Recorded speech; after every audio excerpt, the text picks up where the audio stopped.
Hello everyone and welcome back to the video. It's been a while since I've done a top 5 list, so I'm back with a very interesting one. Today we're going to be talking about the top 5 hardest civilizations to master in Age of Empires 2. I did a similar video that was top 5 easiest civilizations to master a while back, let's say 2-3 weeks ago, and it got very positive replies and you guys wanted to see this version, so here we go. And starting off at number 5, we've got the Cumans.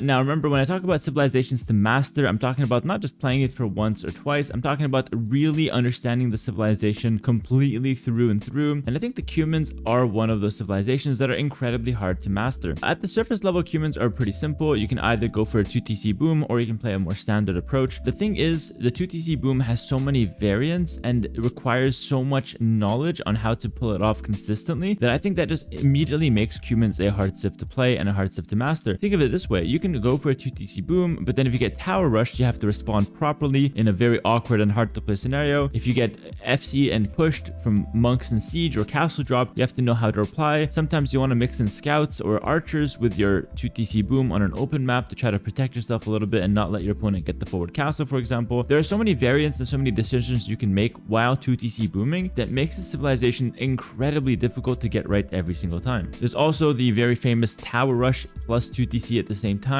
that is incredibly hard to pull off, but very strong once you do perfect that strategy. And so for me, I see Cumans as a very high ceiling civ. There's a lot you can do with it. You can win a lot of games if you're very good with the 2TC boom, and especially at lower levels, I feel like Cuman 2TC boom is incredibly strong. That being said though, there's a lot of different variants that you have to learn to be able to truly call yourself a master of Cumans, and that's why I secured number 5 on the list.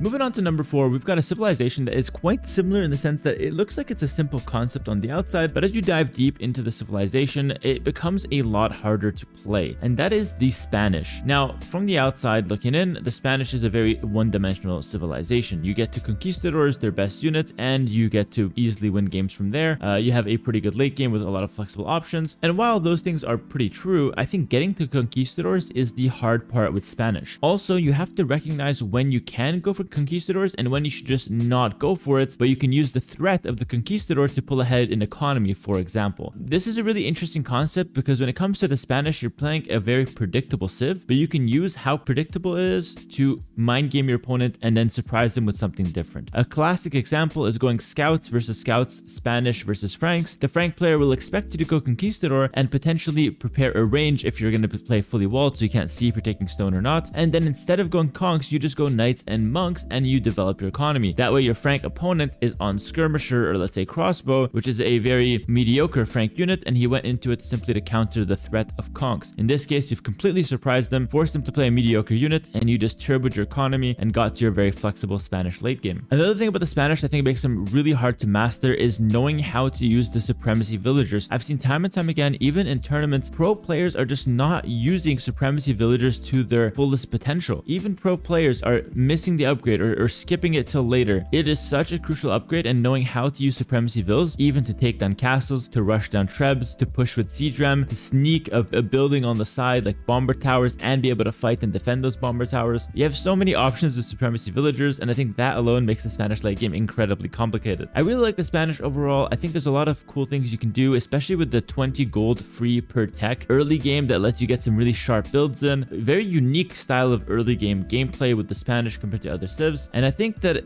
a good Spanish player is not bad, it's solid, but a great Spanish player is definitely a big threat. And that's how I feel of the Spanish at number 4. Moving on to number 3, I've got a civilization that I honestly just don't recommend to beginners, but I do recommend it for experienced players, or I recommend it to beginners that really like the civ and want to play it a lot. And this is the Malians. Now, the Malians is a civilization that just has so many options, and all of its options are pretty good. It's pretty solid, very flexible. It can do infantry quite well. It can do range units quite well into late game. It can do cavalry quite well. It has camels as well. It has a very relevant unique unit. It has relevant siege monk pushes. It has a lot of good good options for the first 30 minutes of the game. Its late game is a little bit tricky, and the more awkward part of Malians is that it doesn't have a single fully upgraded mainline unit. So for example, Arbalest is lacking Bracer. Cavalier and Hussar, you don't get you don't get Hussar, you don't get Paladin, so you're stuck with Cavalier and Light Cav.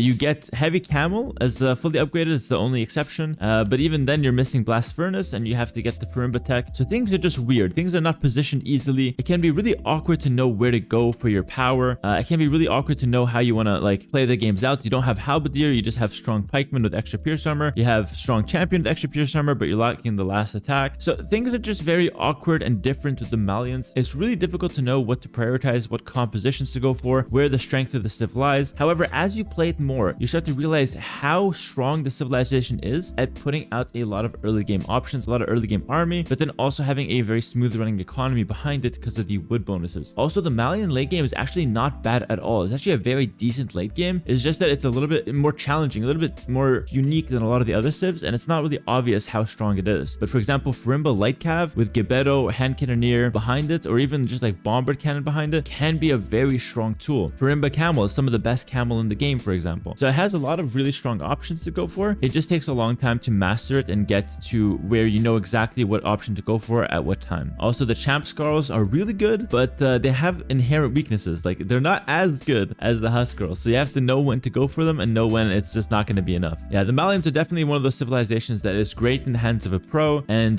pretty bad in the hands of a beginner. Moving on to number 2, I've got a civilization that became vastly easier to play with the introduction of auto farm. That being said, I still think it's a very hard civilization to master because the gameplay with the civ, like the inherent gameplay, is just difficult, and that is the poles. The poles is honestly just a hard civ to play. All your farms have to be around a full work because that is the way to maximize the efficiency of your economy. That means that you're not going to be farming around your town center, which makes your base harder to protect. It also means that placing farms will be a more difficult task. Shout out to the auto farm, it makes it a lot easier to place those full work farms now, but it's, you know, still a lot harder than a generic civilization just farming around the town center. And I also think that the pole's base ends up being very weird. You can't really make your houses out in the middle of nowhere usually, because that's going to take up your farming spots. You have to make your houses near your town centers or like in a wall far out to give you enough space to farm.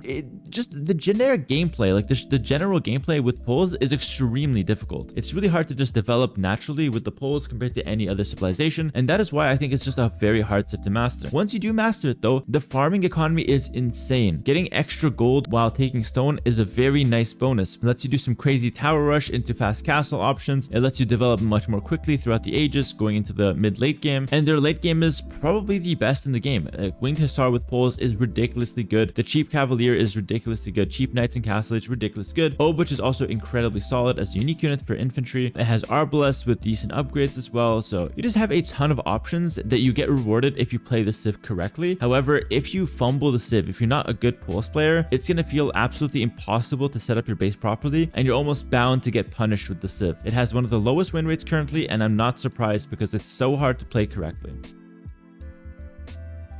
Moving on to number 1, but actually before I show you guys number 1, let me go ahead and run through an honorable mention here. I put the civ in honorable mention because I don't think it's a hard civ to master. I just think it's a hard civ to get into, which is the Chinese. The Chinese is a very unique start, starting with 6 villagers and no food. This could really confuse a lot of beginner players or a lot of players that are just simply new to the Chinese. It's not that hard to do the start though. I think within 10 games, you can get your Chinese start pretty good. I also think the introduction of the auto drop-off resource hotkey helps a lot with the Chinese start. So I put the Chinese in honorable mention. It's really hard to begin to start learning the Chinese, but I don't think it's necessarily a hard civ to master. It has a lot of very default options, basic options, and the only thing is it has a pretty awkward late game lacking BBC, but other than that, it's a pretty straightforward civilization.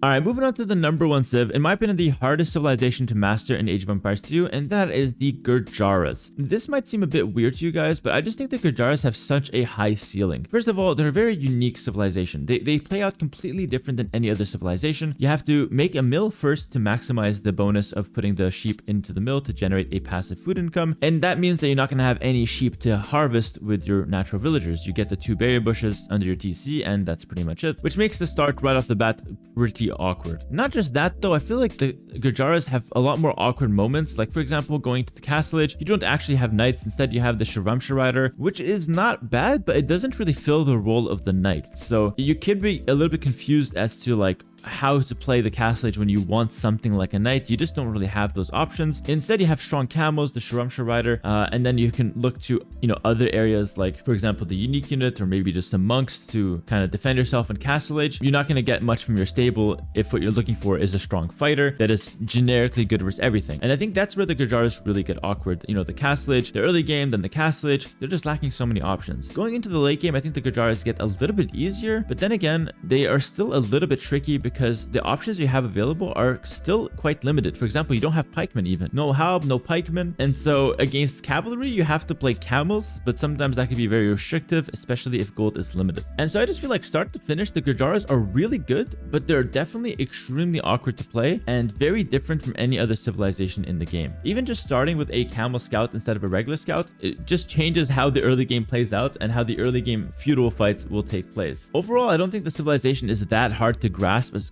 conceptually, but to master the civ, there's just so many things that even me as a pro player who plays this game every day, even for me, the Gujaras are very hard and awkward to play. Imagine for the guy who just plays once a week on weekends, that guy's gonna have a very hard time with the Gujaras and very hard time mastering them as well. Well, that's going to do it for this list, guys. As always, let me know if you guys enjoyed the list. Let me know if you guys agree with the list that I have here. And if you think, I missed something or you disagree, let me know in the comments below. And before I let you guys off, make sure to check out my live stream on Twitch and make sure to check out my Patreon if you want more guides and just some more exclusive content from me. Links in the description. That's it for me, guys. Like the video if you enjoyed it, and I'll see you guys next time. Peace.